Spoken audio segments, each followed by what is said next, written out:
আসসালামু আলাইকুম। আমি মোহাম্মদ নসরুল আজম, বিভাগীয় প্রধান হিসাব বিজ্ঞান বিভাগ। আজ তোমাদের খুব গুরুত্বপূর্ণ একটা অধ্যায়ের ক্লাস নেব। চ্যাপ্টারটার নাম হচ্ছে ক্যাপিটাল বাজেটিং। এটা আমাদের বিবিএ অনার্স থার্ড ইয়ারের ম্যানেজমেন্ট অ্যাকাউন্টিং সাবজেক্টের চ্যাপ্টার 7। এইটা আবার বিবিএ অনার্স ফার্স্ট ইয়ারও এটা আছে, প্রিন্সিপাল অফ ফিনান্সের চ্যাপ্টার 8 ক্যাপিটাল বাজেটিং।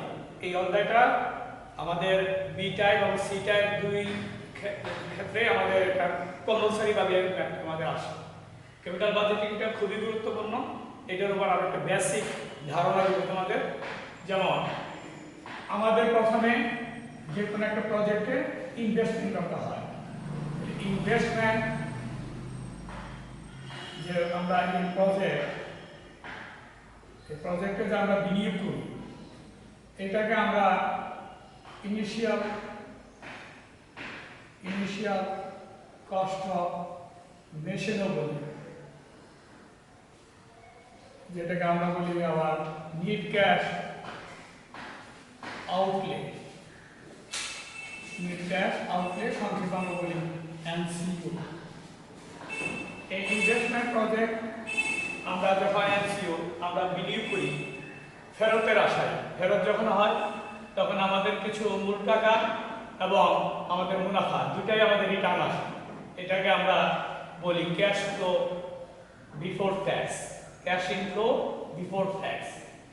আমাদের এই বেসিকগুলোর জন্য আমি একটু আলোচনা করি। বিনিয়োগের অর্থ যদি আমাদের প্রেজেন্ট ভ্যালু, আমাদের যে টাকাটা ফেরত আসবে ক্যাশ ইনফ্লো বিফোর ট্যাক্স, এটাকে ক্যাশ ইনফ্লো আফটার ট্যাক্স বের করে আমাদেরকে এনপিভি বের করতে হয়, নিট প্রেজেন্ট ভ্যালু। এবং নিট প্রেজেন্ট ভ্যালু যদি আমাদের পজিটিভ আসে সেখানে আমরা বিনিয়োগ করি প্রজেক্টে, আর যদি নেগেটিভ আসে সেখানে আমরা বিনিয়োগ করি না। এই জন্য আমরা আসো কিভাবে এই সূত্রগুলো, ক্যাপিটাল বাজেটিং এর মূল সূত্রগুলো আমাদের সহজভাবে কিছু বেসিক ধারণা দেওয়ার চেষ্টা করি। যেমন সিএফবিটি, এটা আমরা বলি cash in flow before tax. এখন এই প্রশ্নে অনেক সময় ক্যাশ ইনফ্লো বিফোর ট্যাক্স উল্লেখ থাকে না। বুঝে নিতে হয় যে শুধু ক্যাশ ফ্লো যদি লেখা থাকে, তখন প্রশ্নে যদি ট্যাক্স থাকে তাহলে ধরতে হবে এটা ক্যাশ ইনফ্লো বিফোর ট্যাক্স, আর যদি ট্যাক্স না থাকে ধরতে হবে ক্যাশ ইনফ্লো আফটার ট্যাক্স। তো আমরা ধরলাম যে আমাদের প্রাথমিক পর্যায় থেকেই আমাদের প্রশ্নে ধরা দেওয়া আছে ক্যাশ ফ্লো বিফোর ট্যাক্স। সেখান থেকে কিভাবে আমি ক্যাশ ইনফ্লো আফটার ট্যাক্স আমরা বের করব সেই সুবিধাগুলো আমরা বা ফর্মুলাগুলো আমরা বোঝাচ্ছি। যেমন এরপর চিন্তা করো তোমরা ডিপ্রিসিয়েশন। এই ডিপ্রিসিয়েশন আমাদের বেশিরভাগ ইউজ হয় স্ট্রেট লাইন মেথডে। স্ট্রেট লাইন মেথডে হলো annual depreciation সমান cost minus sale base value, নিচে হলো useful life। ধরা আমরা যে বিনিয়োগটা করেছি ইনভেস্টমেন্ট, সেটাকে আমরা cost of machine minus salvage value, কেউ বলে এটাকে স্ক্র্যাপ ভ্যালু, কেউ এটাকে বলে আমরা রেসিডিয়াল ভ্যালু, এটা ইউজফুল লাইফ। তারপর 3 নাম্বার আমরা যাই ইবিটি। ইবিটি ফুল মিনিং হচ্ছে আর্নিং বিফোর ট্যাক্স। এটা বের করার সূত্র হচ্ছে সিএফবিটি থেকে আমরা ডিপ্রিসিয়েশনটা বাদ দিব, এটা থেকে এটা বাদ দিলে আমাদের বের হবে ইবিটি, আর্নিং বিফোর ট্যাক্স। তারপর আমাদের চিন্তা করতে হবে ট্যাক্স নিয়ে, যে ট্যাক্স আমরা কাটি কার উপরে? ট্যাক্স কাটি আমরা অন ইবিটির উপরে। তাহলে আমরা বলবো ইবিটি গুণন ট্যাক্স রেট। তাহলে আমরা ইবিটির উপর আমরা ট্যাক্স কাটব। তো এই ট্যাক্স রেটটা আমাদের একটা পার্সেন্ট আকারে থাকবে। তারপর আমরা আসবো ইএটি, যেটাকে আমরা বলি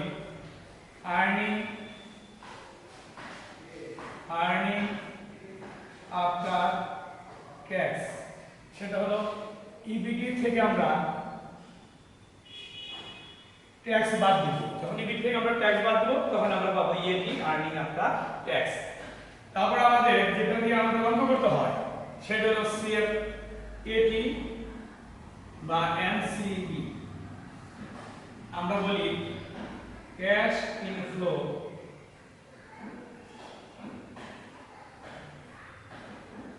আফটার ট্যাক্স বা net cash benefit. Net cash benefit. এখন এটা বের করার জন্য সূত্র হলো এই ইএটির সাথে আমরা ডিপ্রিসিয়েশনটা প্লাস করব। এই ইএটি আর ডিপ্রিসিয়েশন যদি আমরা যোগ করি তাহলে আমরা পেয়ে যাব সিএফএটি, যার মাধ্যমে আমরা ক্যাপিটাল বাজেটিং এর প্রত্যেকটা পদ্ধতি যেমন payback period, average rate of return, ROI return on investment, net present value, IRR internal rate of return, profitability index, তো এই সমস্ত সবগুলো আমাদের রিকোয়ারমেন্ট গুলো বের করতে হলে আমাদের লাগবে হলো সিএফএটি। এই গুরুত্বপূর্ণ জিনিস হলো আমাদের সিএফএটি। তাহলে আমাদের এই ধারাবাহিকতায় আস্তে আস্তে আমরা এই সিএফএটি পেয়ে যাব। এখন আমাদের ডিসকাউন্ট ফ্যাক্টর,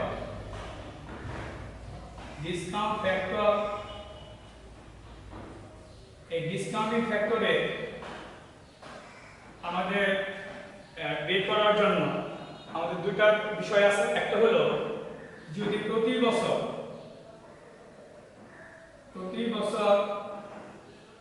সিএফএটি অসমান থাকে সেক্ষেত্রে ডিসকাউন্ট ফ্যাক্টর সূত্র 1 সমান ভাগ 1 পয়েন্ট রেট। ধরা যাক 10% ডিসকাউন্ট ফ্যাক্টর, সেক্ষেত্রে 1 সমান ভাগ 1.10 সমান দিলেই ক্যালকুলেটরে প্রতি বছর একটা করে চাপ দিলেই প্রতি বছর ডিসকাউন্ট ফ্যাক্টর আলাদা করে বের হয়ে যাবে। কিন্তু যদি প্রতি বছর সিএফএটি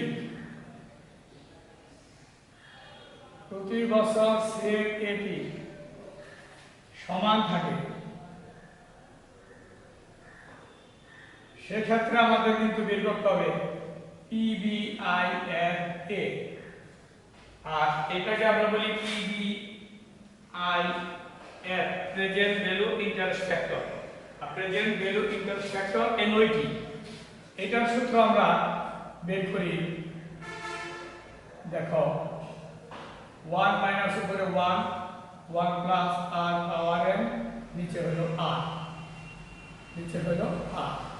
এইটার মাধ্যমে আমরা একবারে 5 বছরের 10 বছর যদি সিএফএটি একই সমান থাকে একবারে আমরা বের করতে পারি। যেমন ধরো অঙ্কটা 5 বছর, তাহলে 1 ধরো রেট 10% তাহলে 1.10 পাওয়ার 5.10, একবারে 5 বছরের মান আমাদের সংস্কৃতভাবে হবে যদি সিএফএটি সমান থাকে। তাহলে আমাদের ডিসকাউন্ট ফ্যাক্টর সিএফএটি প্রথম বছর 1 টাকা 15 টাকা, দ্বিতীয় বছর ভিন্ন টাকা, তৃতীয় বছর ভিন্ন টাকা, তখন আমাদের কিন্তু এইটা করতে হবে। আর যখন আমাদের সমান থাকে তখন পিবিআইএফ প্রেজেন্ট ভ্যালু ইন্টারেস্ট ফ্যাক্টর এর বের করতে হবে। এখন আসো আমাদের প্রেজেন্ট ভ্যালু পিভি। এই প্রেজেন্ট ভ্যালু বের করার জন্য আমাদের লাগবে সিএফএটি গুণন ডিসকাউন্ট ফ্যাক্টর। এখন আমাদের এই সিএফএটি কিন্তু আমাদের বের করতে হয়েছে প্রথম থেকে সিরিয়ালে আস্তে তারপর আমাদের প্রেজেন্ট ভ্যালু পাইছে। এখন এই যে আমাদের সূত্রটা ক্যাপিটাল বাজেটিং এর, এখন আমাদের রিকোয়ারমেন্টে যদি লেখা থাকে পেব্যাক পিরিয়ড চাইছে, ধরো পেব্যাক পিরিয়ড, যদি পেব্যাক পিরিয়ড সংখ্যা আমরা বলি পিবিপি, পেব্যাক পিরিয়ড। এই পেব্যাক পিরিয়ডে আমাদের যদি প্রতি বছর সিএফএটি সমান থাকে তখন আমাদের কিউমুলেটিভ সিএফএটি দরকার নাই, কিন্তু প্রতি বছর যদি অসমান থাকে অবশ্যই আমাদের টেবিলে বের করে নিতে হবে কিউমুলেটিভ সিএফএটি। এখন এই ফর্মুলাগুলো আমরা একটা টেবিলের সাহায্যে তোমাদেরকে আমি উপস্থাপন করব। এখন আসো আমরা টেবিলটা দেখি। টেবিলের সাহায্যে কিভাবে আমরা এটা বসাইতে পারি।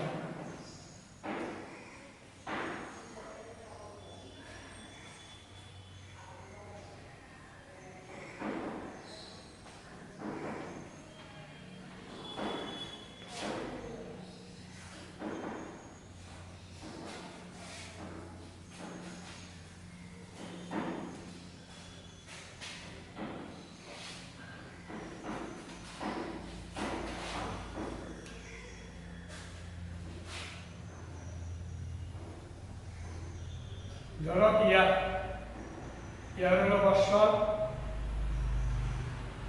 এটা হলো সিএফবিটি, ক্যাশ ফ্লো বিফোর ট্যাক্স,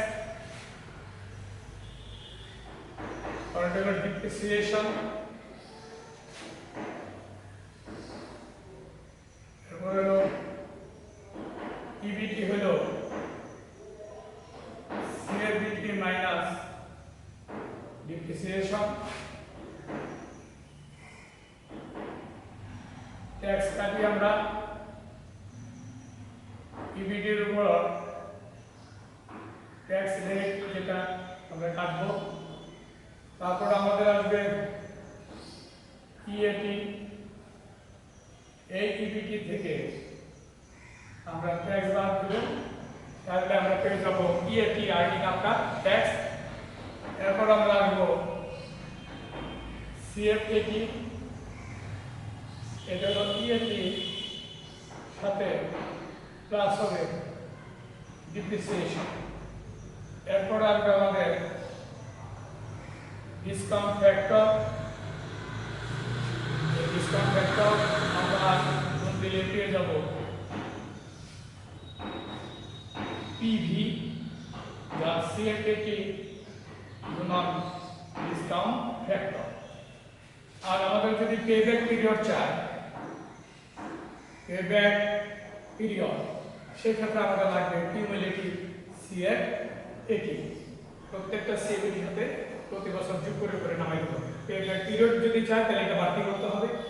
আর যদি আমাদের IRR internal rate of return চাই, আইআরআর, তখন আমরা ট্রায়াল এরর মেথডে আমরা এই এনসিও যে পরিমাণ থাকবে আমাদের, ওই এনসিওর উপরে একটা প্রেজেন্টগুলো দরকার হবে আর এনসিওর নিচে একটা প্রেজেন্টগুলো দরকার হবে।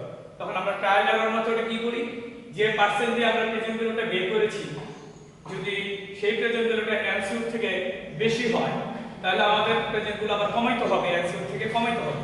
তখন আমরা কি করি, পার্সেন্টটা বাড়াই দিলে আমাদের প্রেজেন্টগুলো কমে যায়, মোটামুটি দ্বিগুণের কাছাকাছি।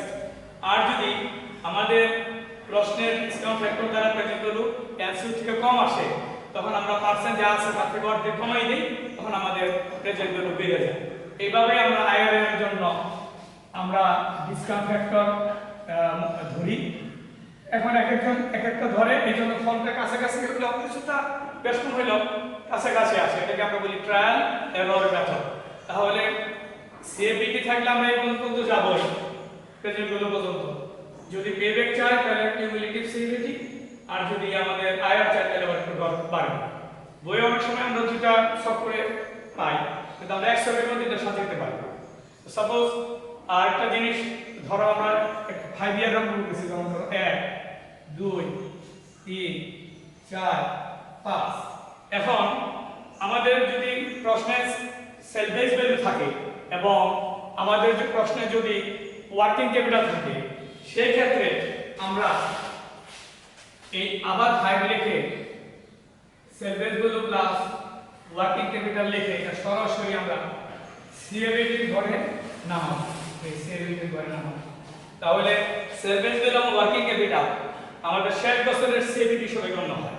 আবার ওয়ার্কিং ক্যাপিটাল যদি প্রশ্নে থাকে, সেই ক্ষেত্রে NCO ICM initial cost per মেশিনের সাথে এই ওয়ার্কিং ক্যাপিটাল যোগ হয়ে এনসিওটা হবে। তো আজকে তোমাদের ক্যাপিটাল বাজেটিং এর বেসিক ধারণা দেওয়া হলো, এটার উপর ভিত্তি করে তোমরা অঙ্কগুলো প্র্যাকটিস করবা। আমাদের বিবি honours third year management accounting এর চ্যাপ্টার সাথে এবং বিবি অনার্স ফার্স্ট ইয়ার প্রিন্সিপাল ফিনান্সে আমাদের চ্যাপ্টার এই। তো ধন্যবাদ আজকে এই বক্তব্য তোমাদের সাথে। আসসালামু আলাইকুম, আমি মোহাম্মদ নসরুল আজম, বিভাগীয় প্রধান হিসাব বিজ্ঞান বিভাগ, মির্জাপুর সরকারি কলেজ। যেমন অনলাইন আমাদের অনলাইন ক্লাস ভিত্তিতে উচ্চ মাধ্যমিক হিসাব বিজ্ঞানের দ্বিতীয় পত্রের মজুদ পণ্যের হিসাব রক্ষণ পদ্ধতি অর্থাৎ 6 খ এটাকে আমরা কাঁচামাল হিসেবে ধরি। কাঁচামাল এটাও আমাদের একটা গুরুত্বপূর্ণ। এখানে আমাদের মূলত আমাদের যে মাল খতিয়ান প্রস্তুত করি, মাল খতিয়ান যে আমরা করি এর পদ্ধতি আমাদের হলো এক ফিফো, এমনি ইংরেজিতে বলি আমরা ফার্স্ট আউট, যা বাংলা হলো আগের মাল, আগের মাল আগে বিক্রয়, আগের মাল আগে বিক্রয়। যে মালগুলো আগে তারিখে কেনা হবে সেগুলো আগে আমাদেরকে ইস্যু করতে হবে, বিক্রি করতে হবে। 2 লিফো, লাস্টিং ফার্স্ট আউট।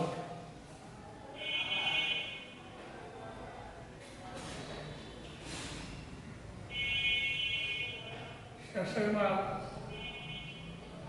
আগে বিক্রয়। আরেকটা আছে আমাদের খুব ইম্পর্টেন্ট, ওয়েটেড এভারেজ মেথড।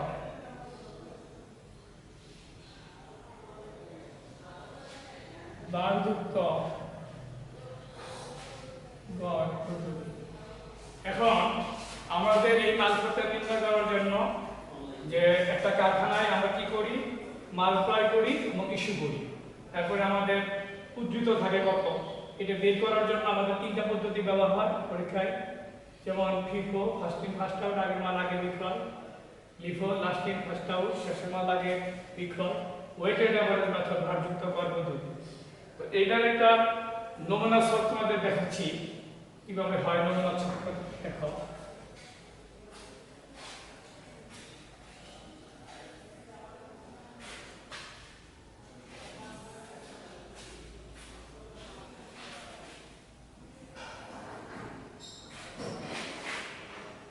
প্রথমে যে মেথড পাবো সেই মেথডটার উপরে লিখে নিতে হবে যে আমরা এই মেথডে আমরা করতেছি। এখানে হলো আমাদের তারিখ, এখানে হলো মালের বিবরণ,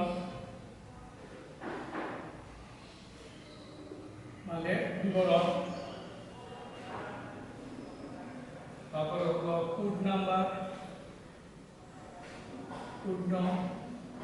তারপরে হলো ভিন্ন,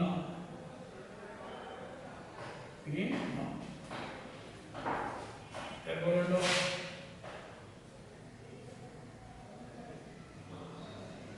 সর্বোচ্চ মাত্রা,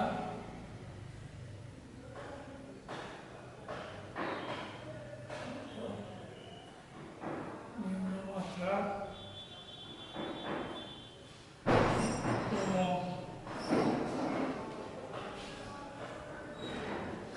ফরমায়ের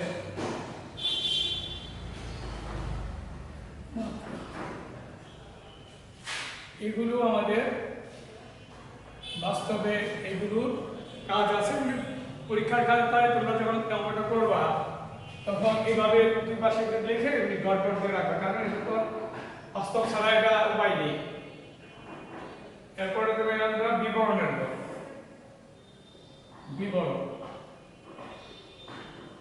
বিবরণ,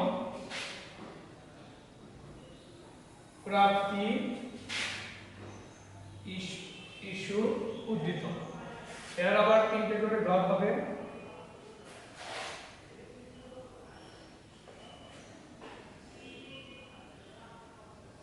প্রাপ্তি, ইস্যু, উদ্ধৃত।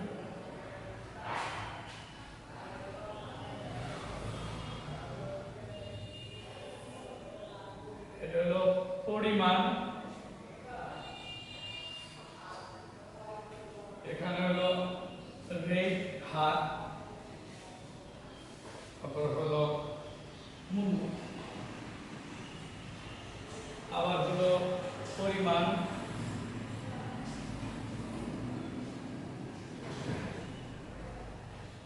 পরিমাণ হার মূল্য।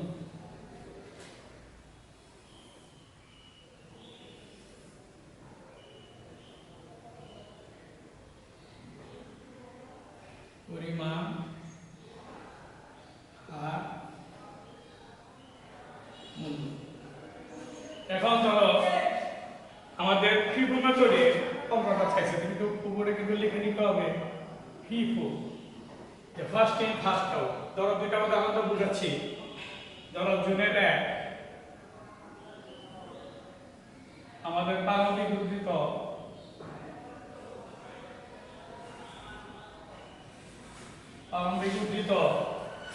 আমাদের ধরো আছে 500,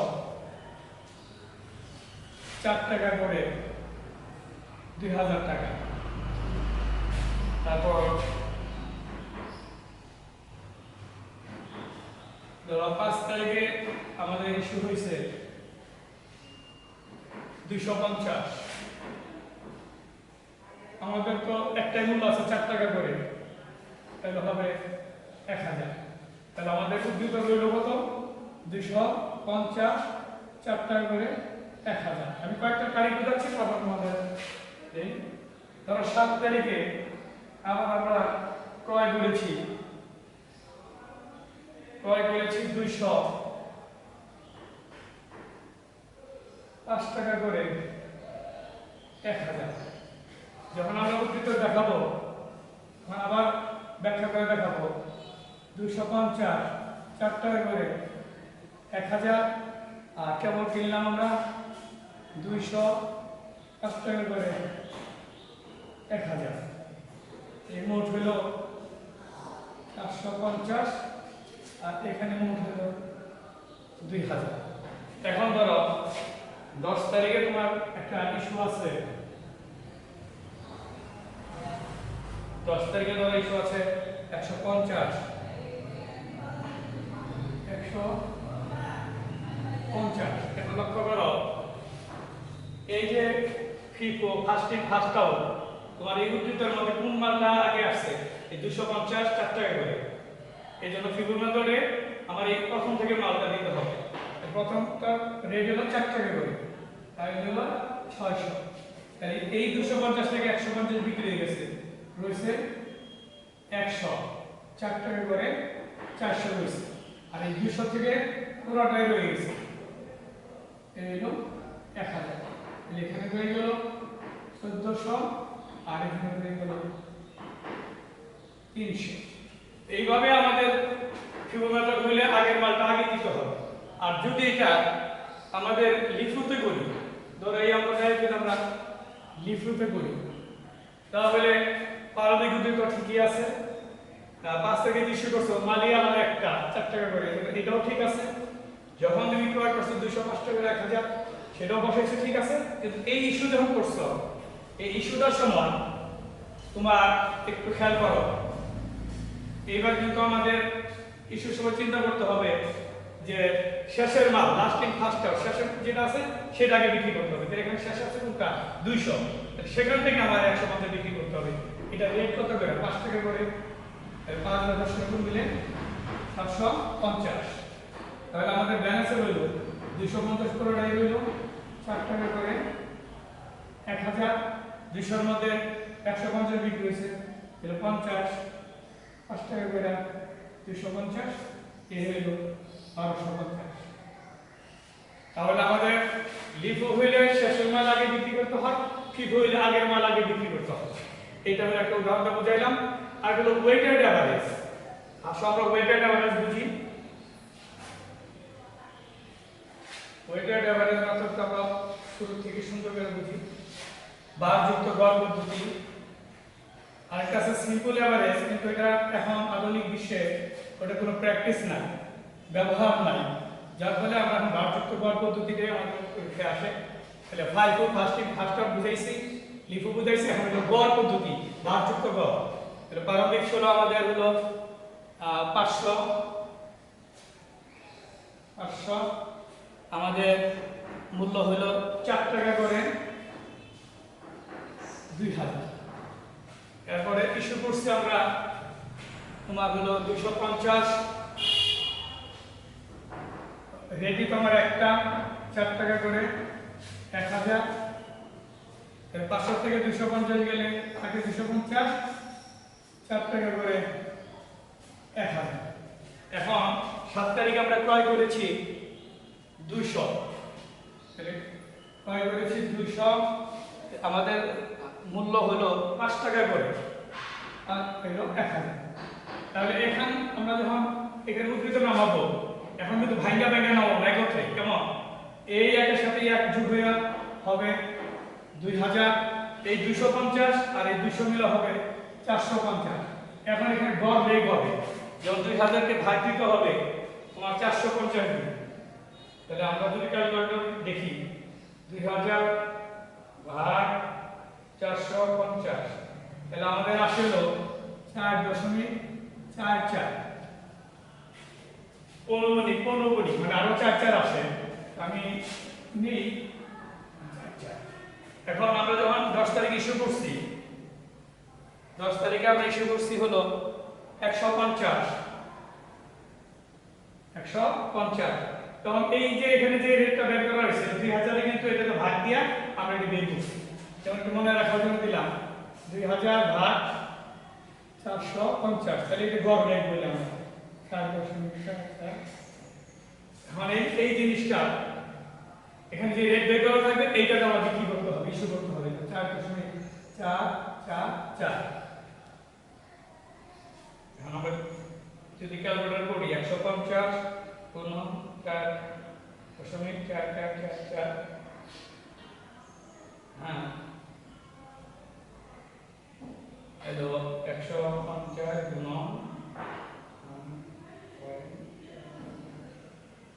এলো 667 নেওয়া যায়। আর 450 সময় 150 বিক্রি করলে হলো 300, হলো 4.444। 300 গুণ 4.4444 এলো 1333। তাহলে দেখা গেল আমাদের তিনটা মেথডই তোমাদেরকে একটু বুঝাইলাম।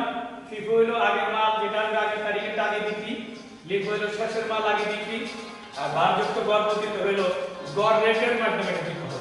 আজকে আমরা মজুদ পণ্যের উপরে আমাদের আলাপ শেষ। ধন্যবাদ তোমাদেরকে, এগুলি বাসায় বারবার করে প্র্যাকটিস করবা। ওকে, ধন্যবাদ।